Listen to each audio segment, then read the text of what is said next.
There we go, this is what reminds me of the Dingle Peninsula in Ireland. Looking amazing this morning. And this is where it all starts.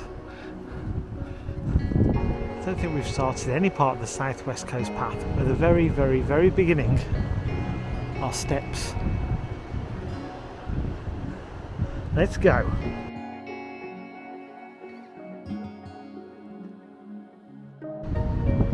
Goodbye hotel. Hello path. And what an amazing first view. Lundy is over there. Can view it better today.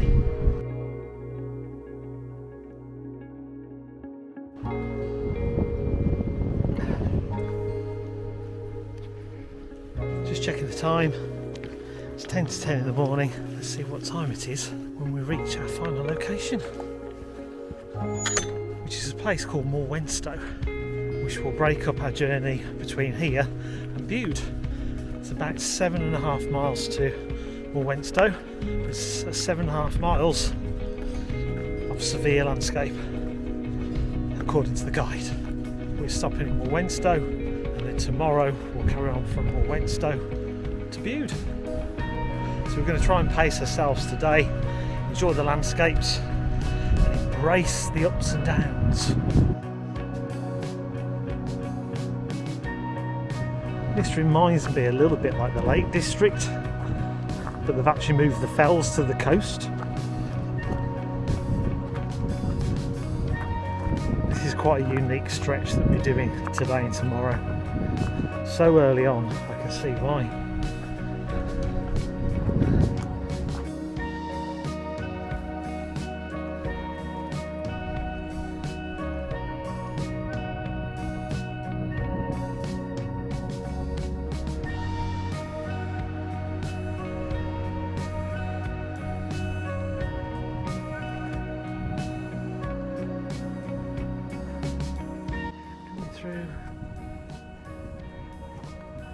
So this is our first down,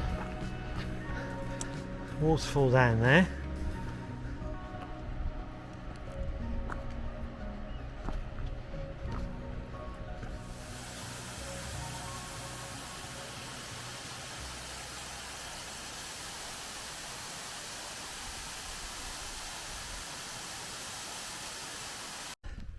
So we didn't directly go up there. The path takes us this way for the time being, and across a little footbridge to take us across the stream.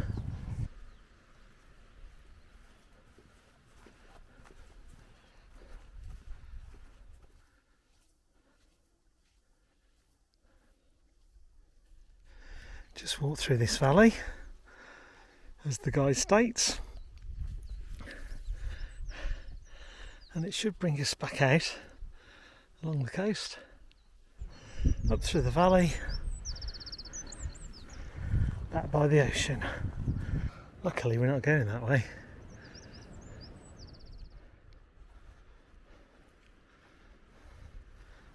Wow, there's our journey ahead. That is stunning.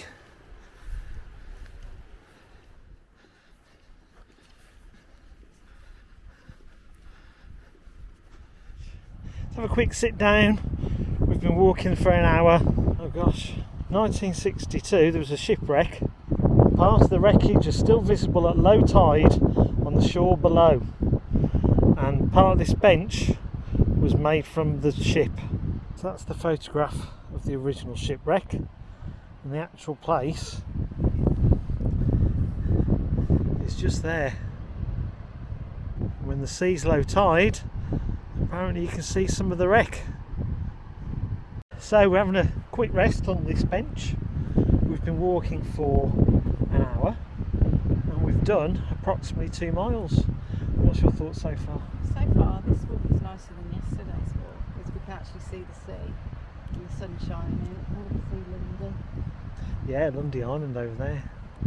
So we've only had really 1 year, 2 hills at the most really, so far an hour in and just under 2 miles hiked. Yeah, it's okay. At this moment in time I'm thinking, yeah, we should have just done the whole stretch to Bude.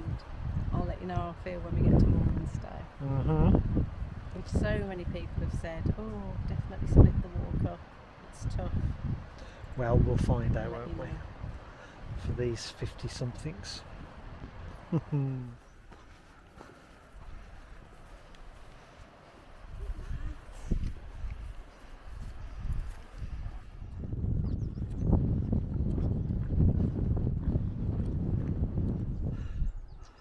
So, one of the stages along here is Welcombe Mouth. 3 miles. So far this has been really, really lovely. I've filled you up with this severe, and I'm sure it will be at some point, but so far look, it's just a lovely grassy path. What a view. 2.75 miles so far. There's the big golf ball on its tee from yesterday.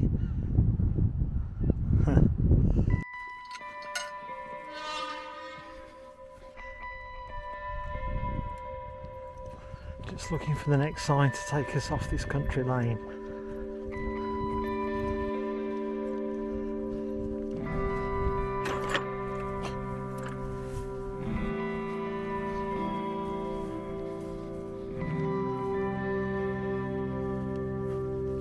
That's where we've walked from this morning. Magnificent, got to say. Look at this. Perfect place to stop. Cup of tea?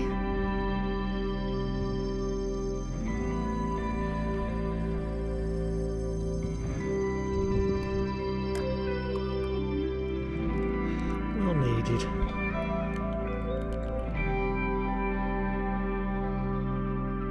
That's where we're heading for next, and I think this part here is Embry Beacon.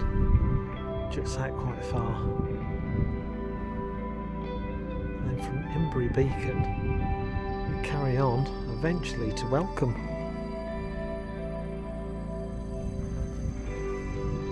I'm almost at Embry Beacon. Just got to say hello to a few cows. Thank you, Mr. Farmer, for putting a fence up, but it's also protecting the cows from falling off the edge of the cliff. So we're now on top of Embry Beacon. Stunning views. Stunning views. The remains of an Iron Age hill fort stand here, but the earthwork defences are no match for the sea. Surprise, surprise.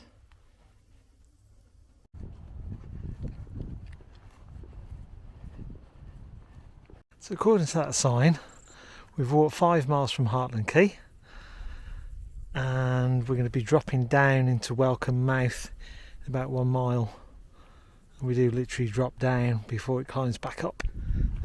We're going to have a drop, then an up, and shortly after that we'll have another drop and then an up, and then I can only imagine I'll be repeating myself after that. The present's called the present because it's a gift, you know, a song that you can sing wherever you may go.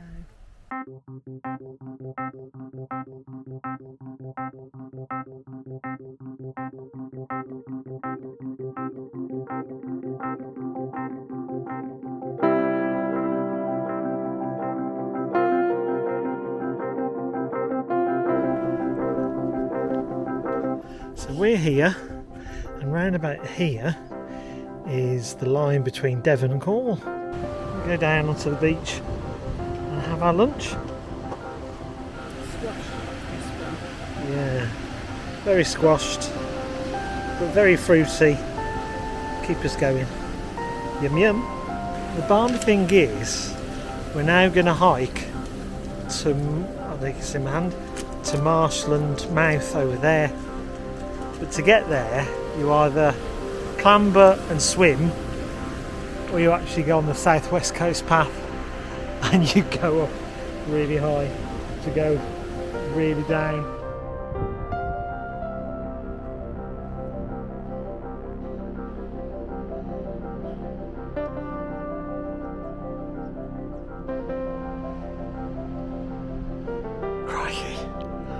We're still not at the top.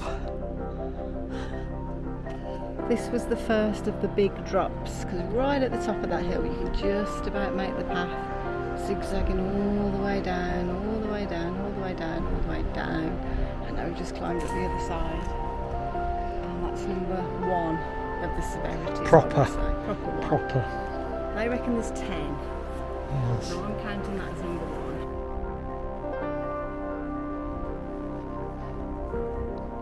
Right.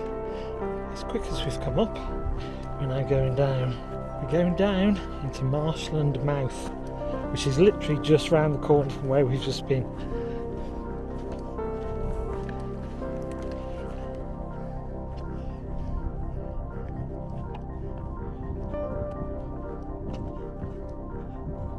Ronald Duncan's hut is open.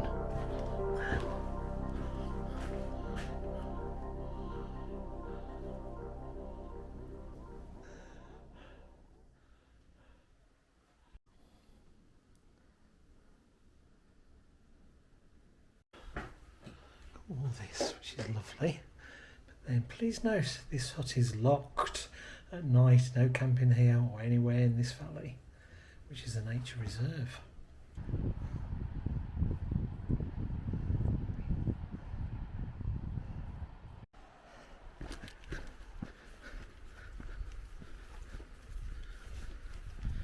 Heading down to there, and I think that's literally where we crossed the line from Devon to Cornwall. And then we're going up Marshland Cliff. It's our next ascent.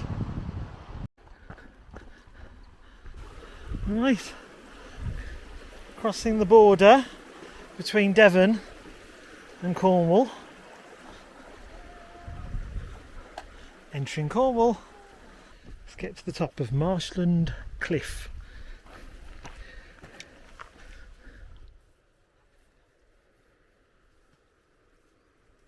My reckoning, big ascent number 1, big ascent number 2, and what we're standing on here, big ascent number 3. So this is Marshland Cliff. Very overgrown. That's where we go down. Just ahead, we'll see where we're going up the next cliff. And the next cliff, if you want to know, ahead is Cornwall. Say this when you've had a drink. Straight ahead is Cornwall Cliff.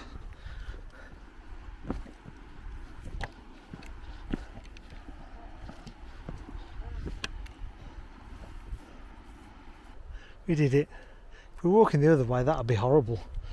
But let's bear in mind where we've still got to go. We think this looks like a crocodile made out of Lego. Other block piece companies are available, so I've been told. Right, another zigzag to the top of another cliff. This is number 4, I think.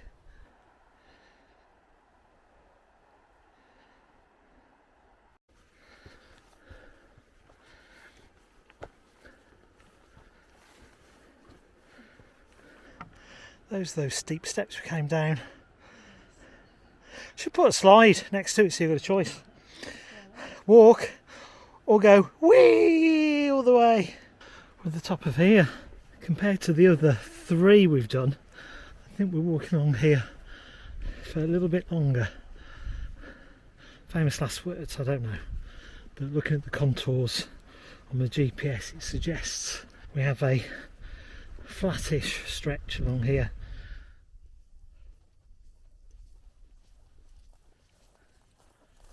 In the far distance, about there, if you see a little white dot, that's our hotel where we stayed last night. Hartland Quay. There's Lundy. Never know, one day we might go there. 2-hour boat journey to get to Lundy Island.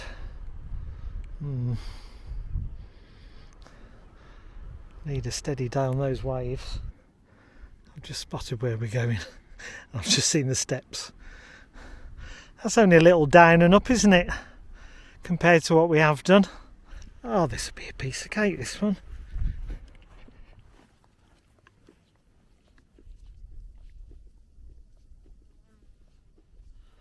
was I saying about this one looking a piece of cake?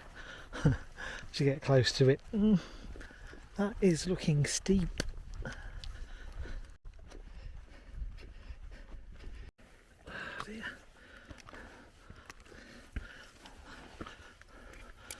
Oh, this is tricky.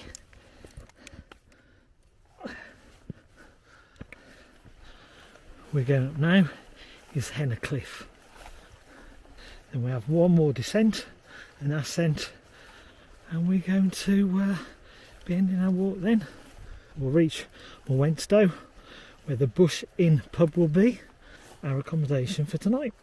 Should be the final descent and ascent of the day. And there's somewhere along there, we turn left and go in search of a pub.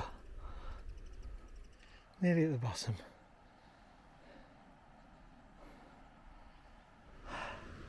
Final cliff ascent of the day, Vicarage Cliff. So here we are, we've come this far on Vicarage Cliff and we still have that far to go. Oh, I can't tell you how tired I am. Made it. That was the way down. That was a struggle because it's very gravelly, no steps. And then when you come up Vicarage Cliff, that's steep as well. And as I mentioned before, this is our last cliff before we turn left towards our pub for tonight. So we're staying in Morwenstow. If you don't pronounce it like that, I apologise. And then tomorrow we carry on to Bude. We'll do the scores on the doors just before we turn left towards the pub. We'll have part 2 tomorrow. This is where we stop our walk. We'll be continuing tomorrow, but we need to find a pub in that direction. Scores on the doors. 9.12 miles. We've been walking 4 hours. That's not bad. But we've been out 6.5 because we've sat on the beach, etc. And our elevation is 2,273. I thought it'd be more than that. Well, it's felt high. Yeah. Well, compared to yesterday. Mm-hmm. We did over 2,000 yesterday. So we'll come back down here tomorrow and start our next part of the journey towards Bude. But for now, Morwenstow and the Bush Inn awaits. Finally. The Bush Inn open all day. Yay! Just to let you know as well, if you are looking at staying here, it is a good half a mile from the start of the path, or the end of the path, whichever way you want to look at it. 13th century free house. It's not free to stay though. Let's go and check in and settle into our room. So this is our room. It's got a real country feel to it. You cannot beat tea and coffee making facilities. It's our room key.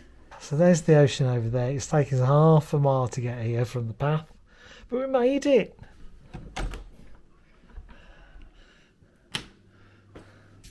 Have a bath, and it has all the facilities you can imagine.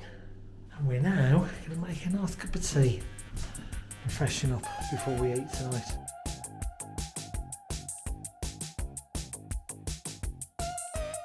Now, in the book, Hartland Quay to Bude is quoted as being severe, and it's 15 miles. And we've spoken to quite a few people who've said if you can, split the route up and stop at Morwenstow, which is about halfway. So we did. We booked a night stay at the Bush Inn, which was beautiful. Great food, nice people. So we split our day and we were glad of it by the time we got there.